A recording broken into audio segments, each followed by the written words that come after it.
오늘 함께 보실 하나님의 말씀은 신약성경 에베소서 6장 1절에서 3절 말씀까지입니다. 신약성경 에베소서 6장 1절에서 3절 말씀 함께 읽겠습니다.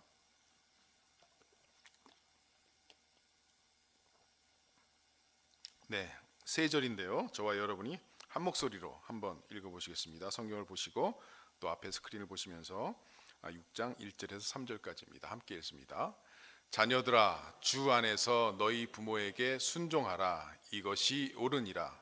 내 아버지와 어머니를 공경하라. 이것은 약속 있는 첫 계명이니 이로써 내가 잘되고 땅에서 장수하리라. 아멘. 부모를 공경하라 라고 하는 제목으로 또 어버이 주일을 맞이해서 설교 말씀 드리겠습니다.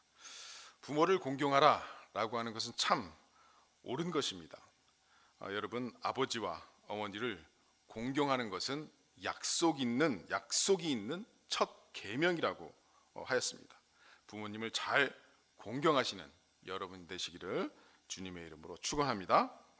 자, 그런데 문제가 좀 있습니다. 우리가 성인이 된 후에 이 말씀은 어떤 때에는 우리에게 죄책감과 불안을 안겨줄 수도 있다는 것입니다. 왜냐하면 많은 성인 자녀들이 그들의 부모를 진정으로 공경하기가 힘든 경우가 많이 있기 때문입니다. 성경에는 출애굽기 20장의 10계명을 시작으로 해서 부모를 공경하라는 같은 계명이 7번이나 더 등장을 하고 있습니다. 자, 출애굽기 잠깐만요. 이게 내가 킨 것 같은데 이게 안 넘어가네요. 한번 넘겨주시겠습니까? 출애굽기 20장 12절 말씀 우리 함께 한번 읽어보겠습니다. 자, 시작. 내 부모를 공경하라. 그리하면 내 하나님 여호와가 내게 준 땅에서 내 생명이 길리라. 또한 신명기 5장 16절입니다. 이것도 함께 읽어보겠습니다. 자, 시작. 너는 내 하나님 여호와께서 명령한 대로 내 부모를 공경하라. 그리하면 내 하나님 여호와가 내게 준 땅에서 내 생명이 길고 복을 누리리라. 신약 성경에도 보면 이 예수님께서 이 부모를 공경하라고 하는 것을 말씀하셨고 또한 이 다른 신약 성경에서도 예수님께서 이렇게 말씀하시는 것을 우리는 읽을 수가 있습니다. 그래서 7번이나 이 반복이 되는 아주 중요한 계명인 것입니다. 하나님은 분명히 부모를 공경하는 것을 중요하게 여기고 계시는 것을 우리가 알 수 있습니다. 그렇지 않다면 이 성경에 이렇게 많은 언급을 하지는 않았을 것입니다. 그러나 불행하게도 이 구절은 성경에서 가장 자주 왜곡될 수 있고 오해될 수 있고 또 오용될 수 있는 구절이라고 하는 것입니다. 저는 좀 의문스러운 상황에서 부모님들이 자녀들에게 순종을 요구하는 수단으로 이 구절을 인용하는 것을 들은 적이 있습니다. 마치 하나님의 법 중에서 이 계명이 다른 모든 계명보다 더 우선되는 것처럼 말입니다. 특별히 모태신앙으로 우리 크리스찬 가정에서 사신 분들, 혹시 어린 시절 부모를 공경하라고 하는 계명을 아버지나 어머니께서 강하게 강조해서 말씀하시면서 이것으로 혹시 책망받은 적이 있으십니까? 하나님의 말씀을 어떠한 목적을 위해서 이용하게 되면 거기선 조금 문제가 발생할 수 있다라고 하는 것입니다. 여러분, 믿지 않는 부모님들이 세상적인 가치관과 방법들 이런 것들을 받아들이라는 것이 과연 부모님을 공경하라고 하는 계명에 순종하는 그 하나님의 원하시는 것일까요? 그런데 성경에서는 부모를 순종하라, 공경하라고 했습니다. 믿음을 가진 이 성인 자녀들은 참 괴로워합니다. 이 말씀에 순종하기가 힘들고 또 순종하지 못한다면 어떤 영적인 어떤 불행한 일이 나에게 일어나지 않을까, 혹시 하나님께서 나를 또 축복하지 않을까, 이렇게 두려워하고 있다라고 하는 것입니다. 제가 중국에서 사역할 때 이 중국에 와서 교회를 처음 이렇게 다니면서 예수님을 만나고 거듭나고 또 신앙인이 되어서 함께 신앙생활을 하는 가운데 또 같은 교회에서 정말 좋은 자매를 만나서 서로 결혼을 약속한 친구가 있었습니다. 그런데 한국에 계신 이 믿음이 없는 부모님들은 그 형제의 결혼에 반대합니다. 특별히 종교 문제라기보다는 부모님이 이 결혼 상대자인 자매를 바라보는 기준이 너무나 세상적이고 또 조건적입니다. 한마디로 그 집안이 어떤 집안이냐, 무엇을 하는 집안이냐, 그 아버지의 직업은 무엇이냐, 어디 사느냐, 재산은 무엇이냐, 이런 걸로 조건으로 판단을 한다라고 하는 것이죠. 그래서 그 형제가 아무리 그 자매가 좋은 자매이고 신실하고 정말 자기와 잘 맞고 아무리 내가 사랑한다고 하는 그런 자매라고 부모님을 설득해도 완강한 부모님의 마음을 바꿀 수가 없습니다. 만약 여러분이라면 이런 경우 어떻게 하시겠습니까? 성경에서는 부모에게 순종하라, 부모를 공경하라고 말씀하셨습니다. 비록 여러분이 성인이 되었고 부모님의 요구가 어처구니가 없고 독선적이라고 할지라도 하나님은 부모님에게 순종하라고 요구하신 것이 아닐까요? 만일 부모를 공경하는 것이 단순히 아무런 질문도 하지 않고 무조건적으로 말을 따르거나 무조건 부모님의 요구에 순응하는 것이라면 한 가지 의문스러운 사건이 성경에 나옵니다. 우리는 예수님의 삶 속에서 일어난 사건을 아마 이해하기가 어려울 것입니다. 마태복음 12장 46절에서 50절에 있는 사건인데 한 절씩 저와 여러분이 한번 읽어보겠습니다. 46절 말씀을 제가 먼저 읽습니다. 예수께서 우리에게 말씀하실 때 그의 어머니와 동생들이 예수께 말하려고 밖에 섰더니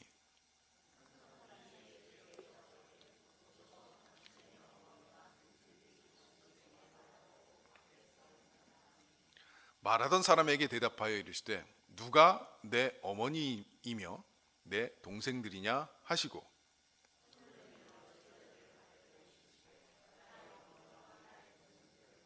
함께 읽습니다. 누구든지 하늘에 계신 내 아버지의 뜻대로 하는 자가 내 형제요 자매요 어머니니라 하시더라. 예수님이 사역하시는 동안 그 예수님을 낳으시고 키워주신 어머니 마리아겠죠. 마리아가 예수님을 찾아왔다는 것입니다. 그런데 예수님은 그 어머니의 부름에 순응하지 않으셨습니다. 예수님은 어머니에게 불순종하고 어머니의 요구를 물리치셨습니다. 이것은 부모님을 공경하라고 하는 그 계명을 말씀하신 그 예수님 자신의 그 말씀으로서는 참 적합하지 않은 것이었습니다. 예수님이 어머니를 공경하지 않은 것이라면 이것은 분명히 예수님이 죄를 지은 것입니다. 그런데 성경의 가르침은 예수님은 흠이 하나도 없고 죄 없는 삶을 사셨다고 분명히 말하고 있습니다. 이것을 우리가 어떻게 이해해야 할까요? 우리가 내릴 수 있는 가능한 결론은 두 가지가 있습니다. 첫 번째, 예수님이 죄를 지었든지 아니면 부모님을 공경하라고 하는 계명을 우리가 잘못 이해하고 있는 것입니다. 사람들이 이 부모를 공경하라고 하는 그 계명에 오류를 범하는 이유는 공경하라는 말을 부모와의 어떤 충돌이나 불편한 관계도 피하라는 뜻으로 생각하는 데 있습니다. 부모님이 편안하게 여기고 만족스러워하는 것이 공경이다라고 하는 신념이 있는 것입니다. 이것은 잘못된 신념입니다. 그렇지 않다는 것입니다. 웹스터 사전에 의하면 공경하다라고 하는 것은 이 단어의 뜻은 존중하는 태도로 여기거나 대하는 것을 뜻합니다. 그런데 이 공경이라고 하는 에베소서 6장 2절에 사용된 이 단어는 헬라어로 티마오라고 합니다. 그것은 가치를 둔다, 중요하게 여긴다는 뜻을 가지고 있습니다. 어떤 면에서 이 말은 무시하거나 과소평가하는 것과는 반대의 의미를 가지고 있는 것입니다.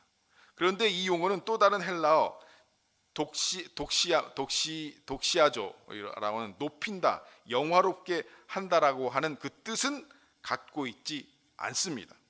자, 이 높인다, 영화롭게 하다, 독시아조, 이것은 우리가 주님을 높인다, 하나님을 영화롭게 하는데 쓸 때 쓰는 단어입니다. 그런데 부모를 공경하라고 하는 그 단어는 티마우라고 하는 단어를 썼지 이 독시아조라고 하는 단어를 쓰지 않았다는 것입니다.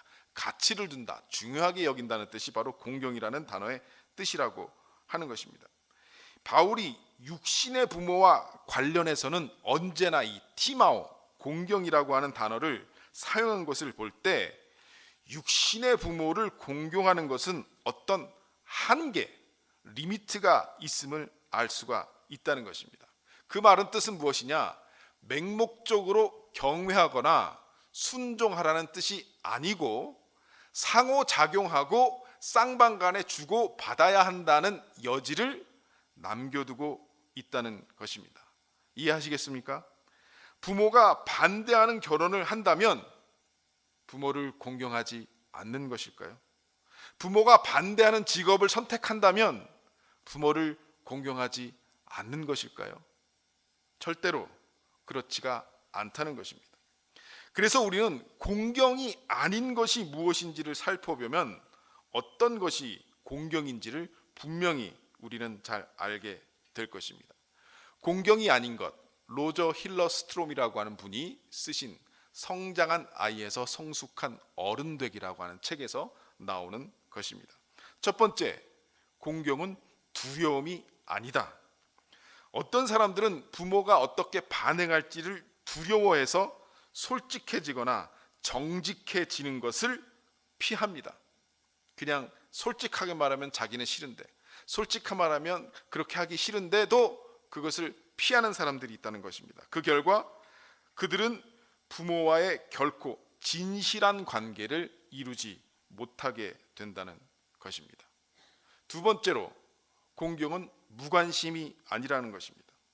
어떤 사람들은 부모와 정직하게 관계하려는 노력이 좌절되고 이렇게 노력해봐도 효력이 없고 그렇게 되면 그 노력을 포기하게 되고 부모와의 관계를 소홀히 하게 됩니다.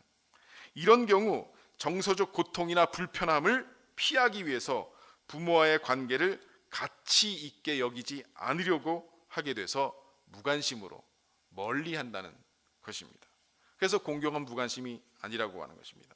세 번째, 공경은 어려운 문제를 회피하는 것이 아니라고 하는 것입니다.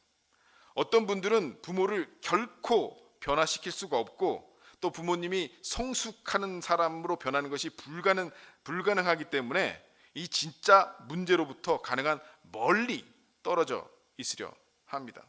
그러나 인생의 더 어려운 문제를 부모가 다룰 수 없다는 듯이, 이 복잡한 어려운 문제를 부모가 풀 수 없다는 듯이 행동하는 것은 부모를 공경하는 일이 아니라는 것입니다.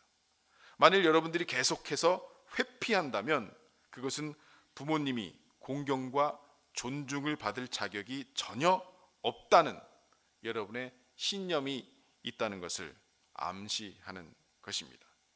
또 네 번째로, 공경은 회유하는 것이 아니다.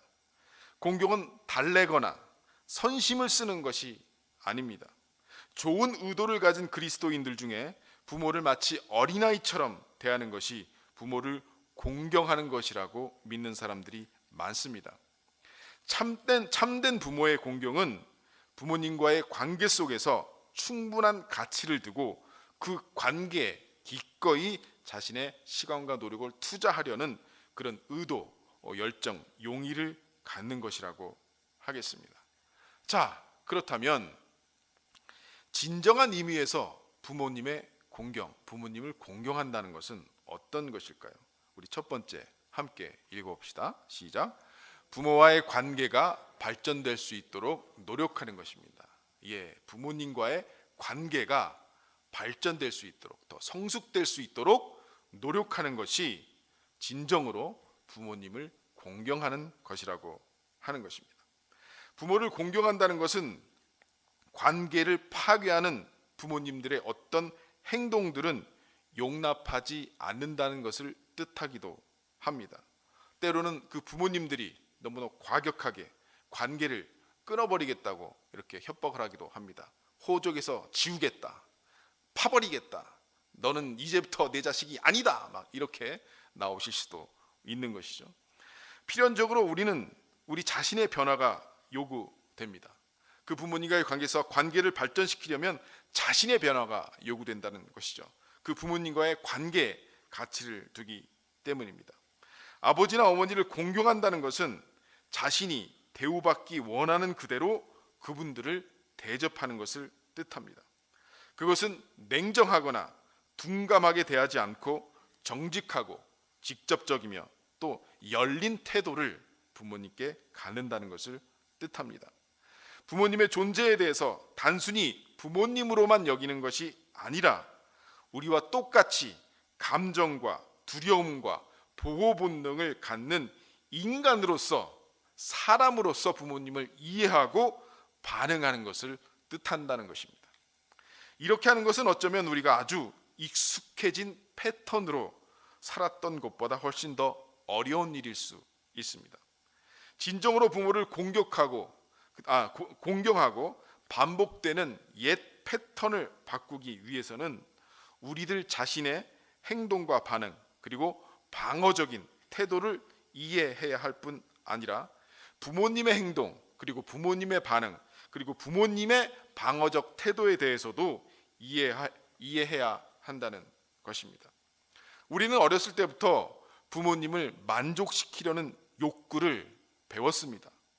그렇게 어린 시절부터 부모님을 만족시키려는 욕구, 그런 것은 어렸을 때부터 시작이 됩니다. 어린아이는 말을 배우고 오래전부터 부모의 그 인정과 즐거움이 자신에게 중요하다는 것을 깨닫기 시작합니다. 그래서 조그만 어린아이들이 그림을 그리기 이렇게 시작하고 그러면 그것을 그려가지고 항상 엄마나 아빠에게 달려옵니다. 엄마, 아빠 달려옵니다. 그것을 보고 외면해버리면 굉장히 그 인정을 못 받고 상처를 못 받는, 그때 아무리 이상한 그림을 그렸다고 해도 아이고 우리 딸, 우리 아들 그림 잘 그리네, 막 화가 되겠다, 막 이렇게 칭찬을 해줘야지 우리가 되는 것이죠.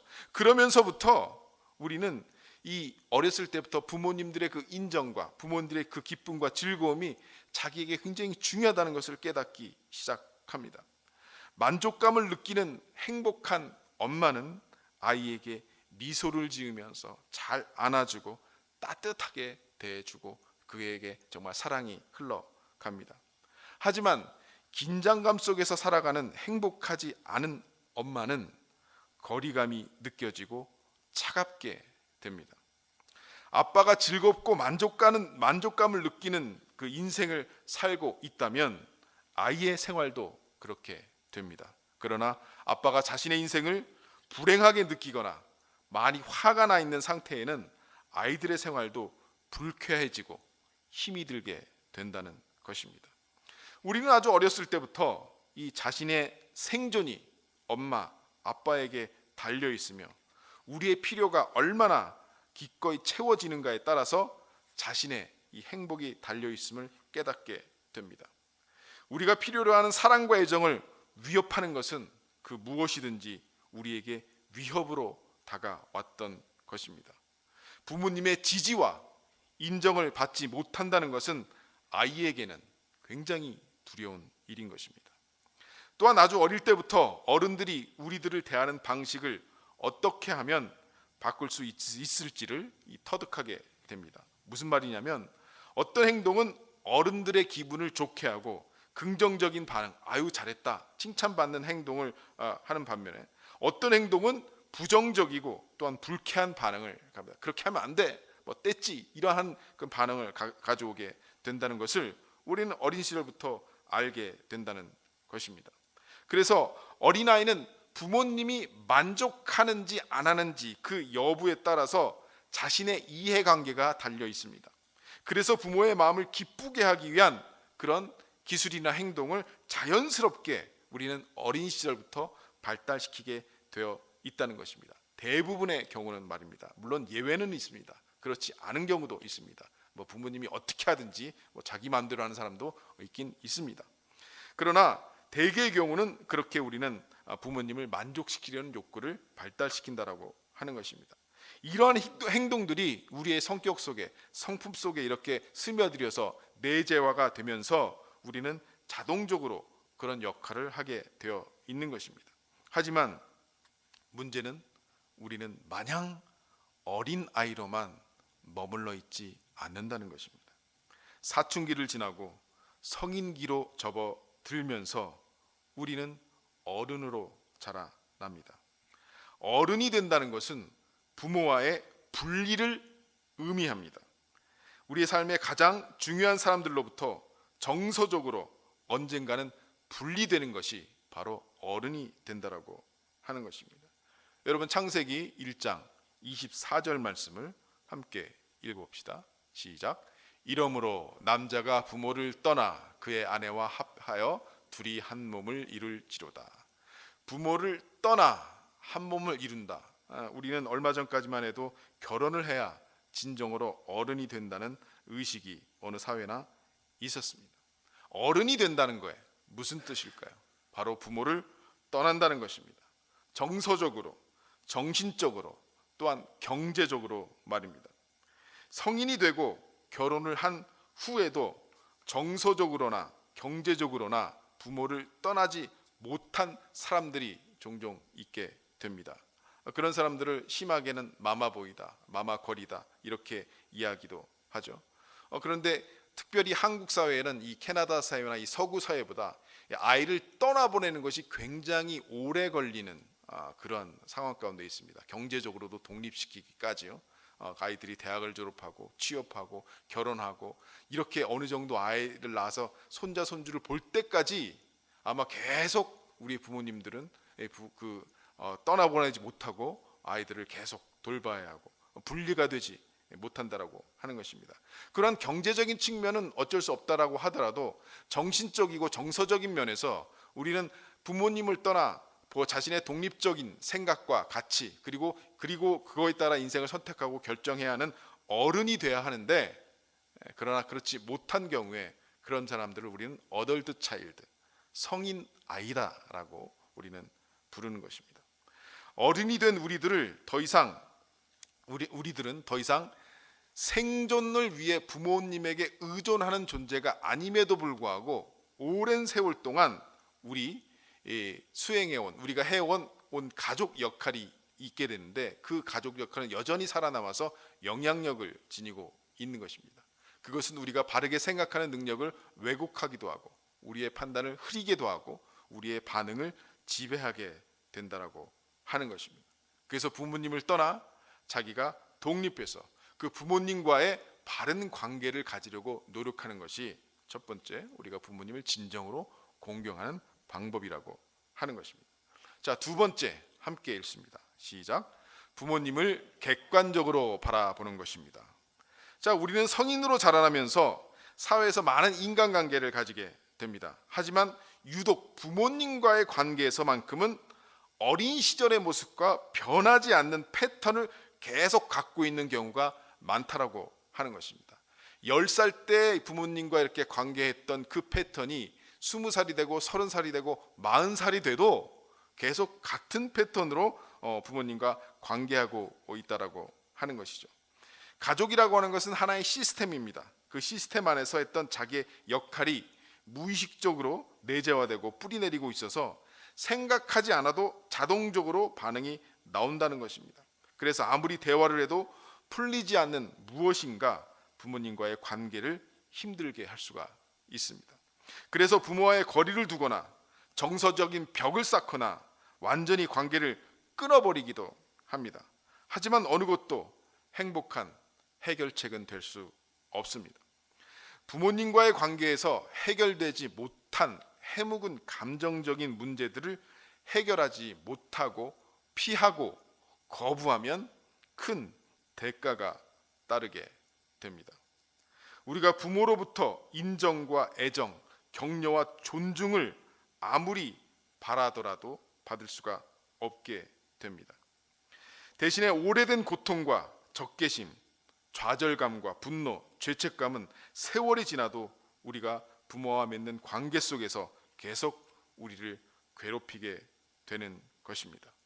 이러한 우리의 만약 해결되지 못한 해묵은 감정들이 있다면 그 해결되지 못한 문제들은 또한 우리의 배우자나 우리의 자녀, 우리의 직장 상사, 우리 교회 동료들, 성도들 간에도 그런 관계 속에서 어려움을 주는 경우가 있다라고 하는 것입니다. 저는 많이 경험했습니다. 어떤 분들이 목사님을 바라볼 때 자신의 아버지에게 받지 못했던 사랑과 애정과 인정을 받으려고 애쓰는 분들을 저는 목회 생활을 하면서 많이 보았습니다. 그러나 그렇게 자기의 기대와 자기의 바람과 그 인정을 바라는 그런 목사님으로부터의 그 인정이 채워지지 않았을 적에 갑자기 돌변해서 그 목사님을 미워하고 쫓아내려고 하는 반들을 내가 자주 봤습니다. 칭찬을 자기는 한 3번 정도 해주길 바랬는데 한 번밖에 안 했다고 막 목사님을 이렇게 미워하고, 이런 것들이 어쩌면 우리가 부모님과의 해묵은 감정들을 해결하지 못하고 있을 때 나타나는 문제일 수 있다라고 하는 것입니다. 우리에게서 나타나는 반응, 그리고 잘못된 생각들, 사고들, 그리고 우리의 잘못된 기대, 그리고 특별히 직장 상사나 목사님이나 어떤 권위자와의 갈등, 그리고 죄책감, 수치심, 분노, 두려움, 그리고 과잉 책임감이나 무책임감 같은 아무런 유익이 없는 감정들은 대개 어린 시절에 부모님과의 관계에서 습득이 된 것이 다시 나타나는 것이 반복된다는 경우가 많다는 것입니다. 그 결과 우리는 때로는 우리 배우자를 심하게 비판하기도 하고, 자녀들에게 적절한 훈육을 하지 못하고, 어떤 경우에는 친구들을 멀리 하기도 합니다. 어쩌면 두려움에 쌓여 안전하고 사랑이 가득한 관계를 멀리하거나 아무런 해가 되지 않는 중립적인 말에 상처를 받고 분노할 수도 있다는 것입니다. 이러한 사람들은 많은 경우에 성인이 된 후에도 자신의 부모가 했던 행동을 그대로 하는 수가 많습니다. 이상하게도 자신이 옛날에 너무나 싫어했던 엄마, 아빠의 특성들을 그대로 행하게 됩니다. 그것은 우리가 부모와의 관계에서 아직도 어린 시절의 역할에 묶여 있다는 증거라고 하는 것입니다. 아직도 부모를 2차원적으로 바라보고 있기 때문입니다. 부모님을 객관적으로 바라보지 못하고 부모의 반응에만 초점을 맞추면 자녀들 역시 반사적으로 부모를 또 위협할 경향이 높은 것입니다.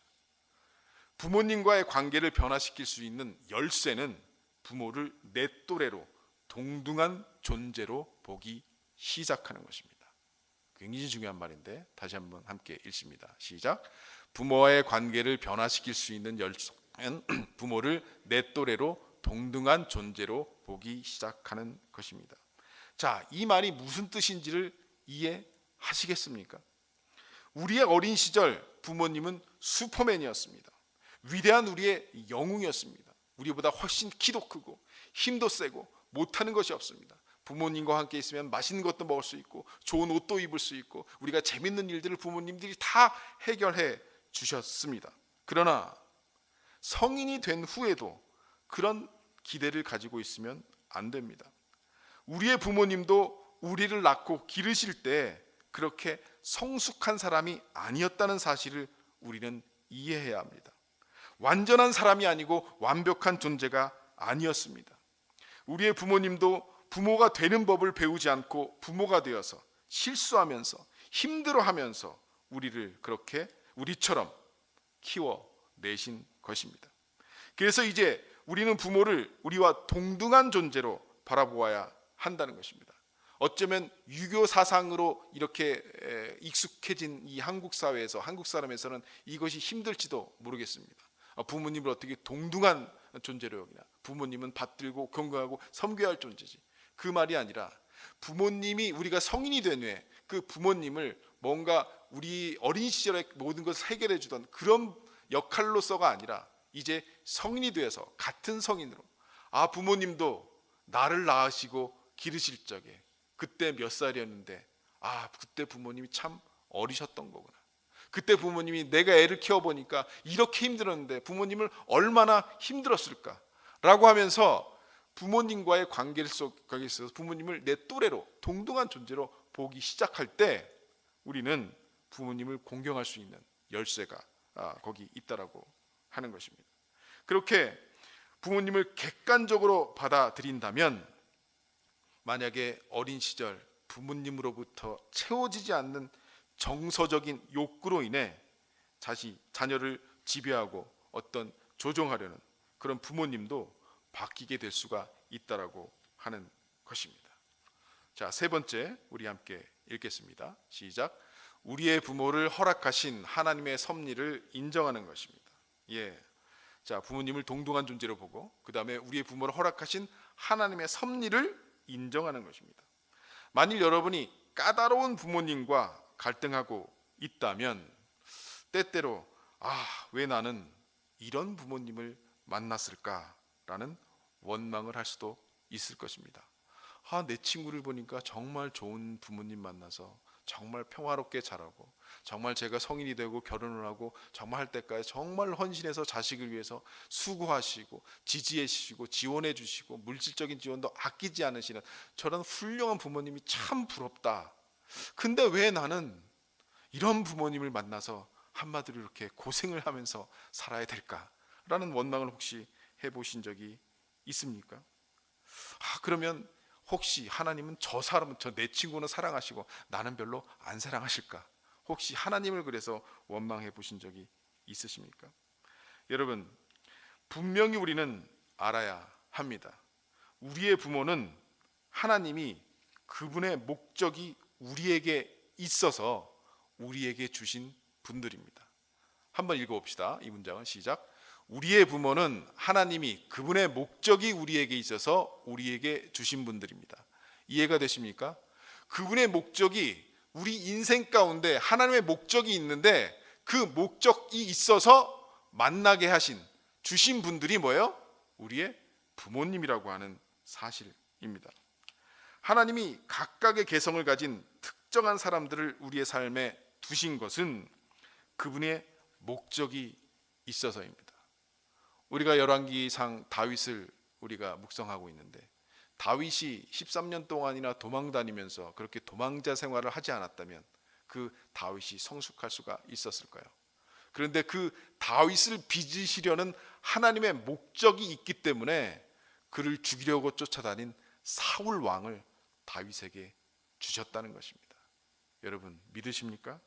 그렇다면 하나님의 자녀인 우리에게 주시는 많은 약속이 성경에는 가득하다는 것을 우리는 알아야 합니다. 절대로 잊어서는 안 됩니다. 하나님은 여러분에게 관심이 있으시고 여러분에게 목적이 있으시고 하나님은 여러분에게 많은 약속들을 주셨습니다. 한번 예레미야 29장 11절 말씀 함께 읽어보겠습니다. 시작.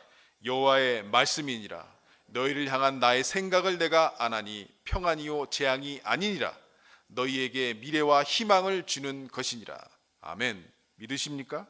하나님은 약속하시는 하나님이십니다. 그의 거룩한 처소에 계신 하나님은 고아의 아버지시며 과부의 재판장이시라. 하나님이 고독한 자들은 가족과 함께 살게 하시며 갇힌 자들은 이끌어내서 형통하게 하시느니라. 오직 거역하는 자들의 거처는 메마른 땅이로다.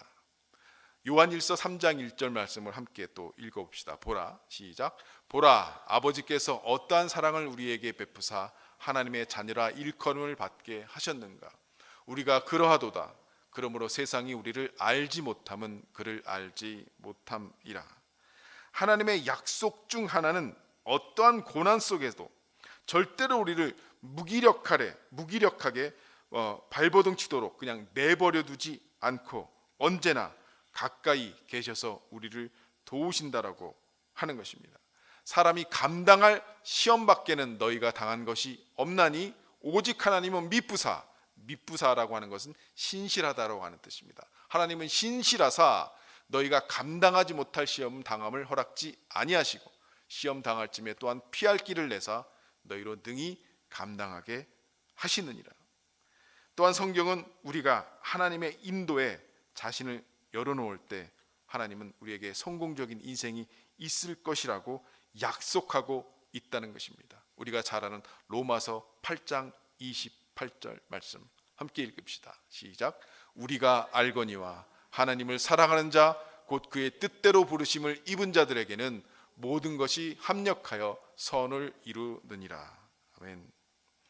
하나님은 분명히 우리가 영적으로, 정서적으로, 또 관계적으로 성숙하는 데에 관심을 가지고 계십니다.